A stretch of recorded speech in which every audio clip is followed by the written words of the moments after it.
कक्षा 12 इतिहास के प्यारे बच्चों, आइए आज जाना जाए जो आपके प्री बोर्ड परीक्षा 2026 के 10/1/2026 में आपकी परीक्षा आयोजित की गई, उसमें उसमें कितना आपको अंक मिलने वाला है, ये 25 लिखा हुआ है लेकिन 26 का प्रश्न पत्र आया हुआ था और यही आपको वितरित किया गया था। ये आप जानते ही हैं, जो भी निर्देश था आप अच्छे से किए होंगे। इन निर्देशों के साथ-साथ यहाँ आपका 10 आपके बहुविकल्पीय प्रश्न थे और खंड ख में 5 अति लघुत्तरीय प्रश्न थे और खंड ग में 6 आपके लघुत्तरीय प्रश्न थे। सर्वाधिक यदि कोई प्रश्न आपको घुमाता है, तो वह आपका यही अति लघुत्तरीय प्रश्न होता है जो सर्वाधिक आपको परेशान करता है। और सबके स इसमें आपके 10 आपके ऐतिहासिक तिथियों से संबंधित थे और 5 जो है वो मानचित्र से संबंधित प्रश्न थे, जो आपको हल करने थे। इन्हीं प्रश्नों को हल करने पे आपको पूर्ण अंकों की प्राप्ति होने वाली थी। आइए देखा जाए कि क्या-क्या आपको लिखना था और क्या कैसे दिखाना था आपको। आइए अगला पेज देखा जाए, जहाँ से आपके प्रश्न शुरू होते हैं। तो ये इस बच्चे को कितने अंक मिलने वाले हैं और क्या कुछ सही है। तो पहला प्रश्न आपके यहाँ है, आपके लिए दिया गया था कि ये पहला प्रश्न आपके लिए है और पहले प्रश्न में आपसे पूछा गया कि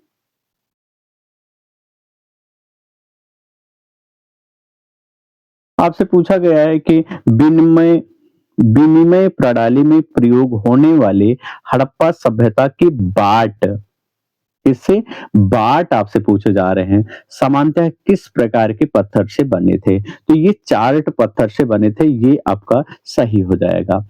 दूसरा आपका प्रश्न है कि रेशम बुनकरों की श्रेणी का वर्णन रेशम बुनकरों की श्रेणी का वर्णन किस अभिलेख से प्राप्त होता है?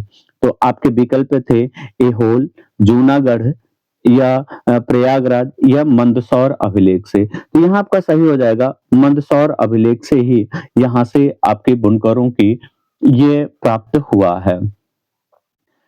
अलवार उपासक थे, यानी जो अलवार उपासक थे, वो किसके थे? विष्णु के थे, शिव के थे, ब्रह्मा के थे या शक्ति के थे? तो आप जानते हैं कि अलवार जो थे, अलवार और नयनार, नयनार किसके थे? तो नयनार जो थे, वो शिव के उपासक थे और जो अलवार थे, वो विष्णु के उपासक थे। तो यहाँ आपका तीसरा यदि आप विष्णु लिखे हैं, तो आपने एकदम सही और परफेक्ट लिखा है, जिसके लिए आपको अंक मिलते हैं। अगला है अलवर्णी किस शासक का समकालीन था? अलवर्णी किस शासक का समकालीन था? तो ये आपको बतानी है मोहम्मद गोरी, मोहम्मद बिन तुगलक, मोहम्मद शाह तुगलक और मोहम्मद गजनबी। तो अलवर्णी जो आया था, अलवर्णी आया था मोहम्मद गजनबी के शासन काल में यह आया था। यदि आप लगाए हैं तो एकदम सही लगाए हुए हैं। अगला है कि हम्पी के भग्नावशेषों को कौन प्रकाश में लाया? यानी जो हम्पी के अवशेष थे, उसे लाने का श्रेय किसे है? कनिंघम को है, बर्नियर को है, मैकेंजी को है या मार्शल को? तो यहाँ आपका सही हो जाएगा, मैकेंजी आपके सही हो जाएँगे।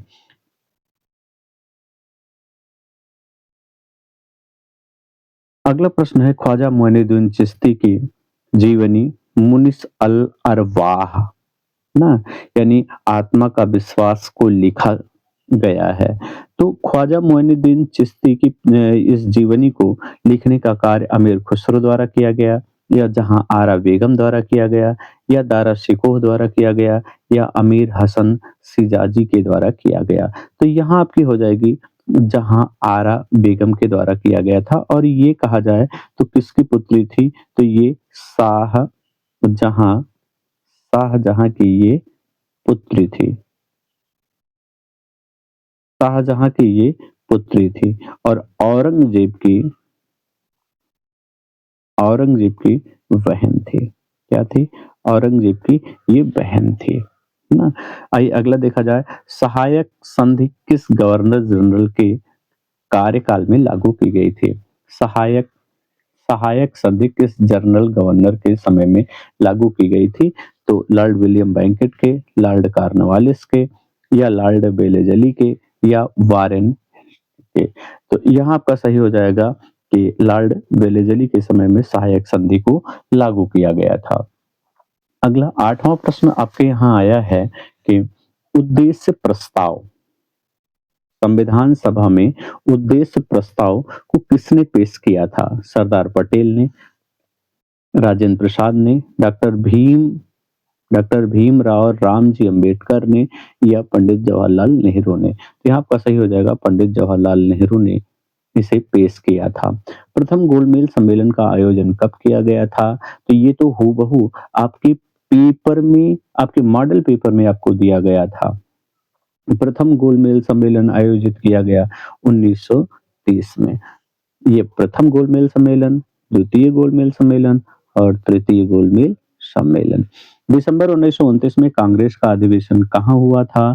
तो ये आपको मानचित्र सहित दिखाया गया था कि ये कहाँ, कलकत्ता, बम्बई, लाहौर या मद्रास में। तो कहाँ, लाहौर में जो है ये आपका था और ये मानचित्र सहित आपको दर्शाया गया था।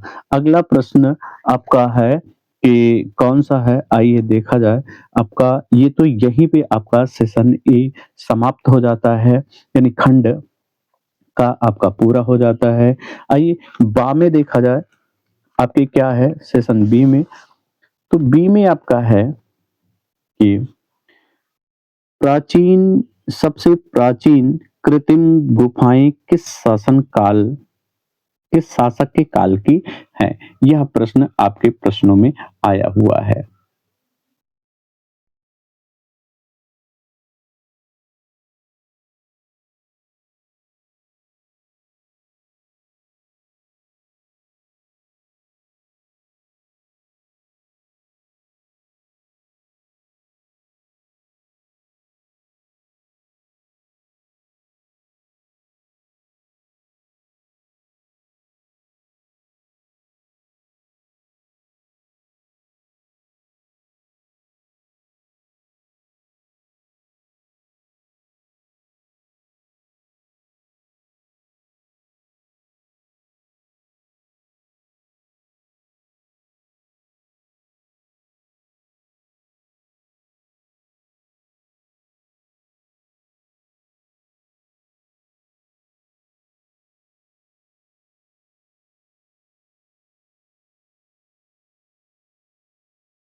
गज मूर्ति के नाम से उसी को जाना गया है। तो यहाँ गज मूर्ति आपको उसी पर प्रकाश डालना था। अगला यहाँ पे आपका है इब्न बतूता के बारे में। तो इब्न बतूता के बारे में आपको बताना था कि यह एक यात्री के रूप में था और यात्री के रूप में ही इसका वर्णन करना था आपको। मुगल कालीन फसलों पर एक टिप्पणी लिखी, तो आप फसल, उस समय होने वाली फसलों के बारे में आपको लिखना था, जैसे जौ हुआ, जैसे आपका मटर हुआ ना, इन सब के बारे में आपको वर्णन करने थे। अगला है स्तूपों स्तूप का निर्माण क्यों किया जाता था? तो ये बौद्ध धर्म से संबंधित था। उसी बौद्ध धर्म से संबंधित करके आपको लिखना था। ना 15 अगस्त 1947 की आजमगढ़ घोषणा में जमींदारों के बारे में वर्णन कीजिए। तो ये आपको दिखाना था 1857 की क्रांति। 1857 की क्रांति से संबंधित था और ये आपका था जो आपका पाठ 1857 है, उसी से संबंधित था। यहाँ है एक गिलास फल, चेरी या एक दिन हमारे मुँह में आकर गिरेगा। तो यह कथन किसका है? तो यह कथन आपका किस पे? अवध।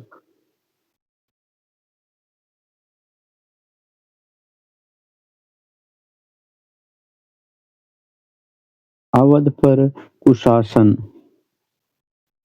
अवध पर कुशासन का आरोप लगाते हुए इसको कहा गया था। अगला है हड़प्पा सभ्यता के पतन के कारणों की चर्चा कीजिए। तो हड़प्पा सभ्यता के पतन के कई कारण थे। जल मार्ग जल मार्ग परिवर्तन भी था, बाह्य आक्रमण भी थे। इन सारी बातों को आपको लिखना था। फिर आईने-ए-अकबरी आप ये जानते हैं ये कौन-सी पुस्तक थी आपकी जिसको आप ये कहते हो किसकी रचना है? तो अबुल या अब्दुल फजल की। किसकी है? अब्दुल फजल या अबुल फजल की। वर्नियर का यात्रा वृत्तांत आप पढ़े हैं, तो ये तो आप आसानी से कर ही लिए होंगे। आइए 24वां प्रश्न आपका देखा जाए कि वो कौन-सा था जो आपके लिए था। तो नमक सत्याग्रह पर विस्तृत ना नमक सत्याग्रह की विस्तृत व्याख्या, ये सब तो आप कर ही लिए होंगे। इनके पश्चात सबसे महत्वपूर्ण यदि कहा जाए तो आपके लिए ये था हर्षवर्धन। देखिए 600 600 से 650 ईसा पूर्व में क्या हुआ था? तो ये हुआ था मगध का शासन काल था। क्या था? मगध का शासन काल था। वहीं 335 से 375 यदि कहा जाए तो ये समुद्रगुप्त का की शासन अवधि थी, ना? वहीं 606 से 647 कहा जाए तो ये हर्षवर्धन का शासनकाल था और 712 कहा जाए तो सिंध पर अरबों का आक्रमण था। वहीं 1939 कहा जाए तो द्वितीय विश्व युद्ध था। क्या था? द्वितीय विश्व युद्ध था। 1761 में पानीपत का तृतीय युद्ध हुआ था। 1739 में कहा जाए तो भारतीय संविधान को अंगीकार किया गया था। क्या किया गया था? भारतीय संविधान को अंगीकार किया गया था। 1838 में कहा जाए तो शेर शाह सूरी के मकबरे का कार्य पूर्ण हुआ था, ना? और 1928 में क्या हुआ था? साइमन कमीशन भारत आया था। इसी में लाला लाजपत राय की मृत्यु हुई थी। 1945 में यदि कहा जाए तो द्वितीय विश्व युद्ध क्या हुआ था? द्वितीय विश्व युद्ध समाप्त हुआ था।